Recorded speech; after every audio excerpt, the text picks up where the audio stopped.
Thomas Edison एक मशहूर और बड़ा साइंसदान था। इसकी मशहूर अजादात में ग्रामोफोन है, बल्ब है, टेलीग्राफ है, प्रिंटिंग मशीन है और सिनेमा मशीन वगैरह शामिल है। जब ये शख्स छोटा बच्चा था तो उसे तेज़ बुखार हो गया था, जिस वजह से थॉमस एडिसन कुव्वत गोयाई से महरूम हो गया था।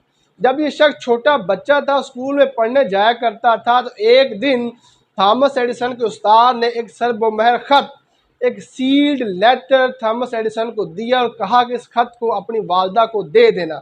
और जब थॉमस एडिसन उस खत को लेकर घर में आया, उसने अपनी वालदा को दिया और जब थॉमस एडिसन की वालदा ने उस खत को खोल कर पढ़ना शुरू किया तो उसकी आंखों में आंसू आ गए। उसके बाद थॉमस एडिसन की वालदा ने उस लेटर को बाआवाज़ बुलंद पढ़ा और कहा कि आपका बच्चा जीनियस बॉय है, आपका बच्चा काबिल स्टूडेंट है और ये स्कूल इसके लिए बहुत छोटा है और स्कूल के उस्ताद इस काबिल नहीं है कि इस बच्चे को पढ़ा सके, तो बराए मेहरबानी आप खुद इस बच्चे को घर में पढ़ाया करें। उसके बाद थॉमस एडिसन को पढ़ाने की जिम्मेदारी उसकी वालदा ने अपने सर पर ली और ख़ुद थॉमस एडिसन को पढ़ाना शुरू कर दिया।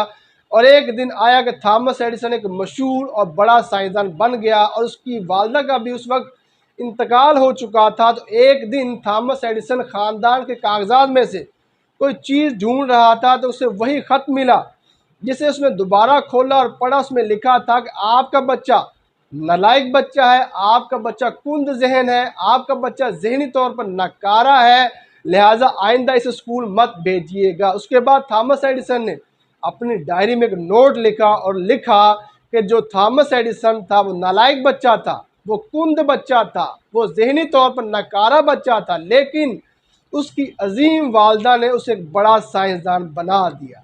ये बात सच है कि जो माएँ हैं वो अपनी नस्लों को संवार देती हैं।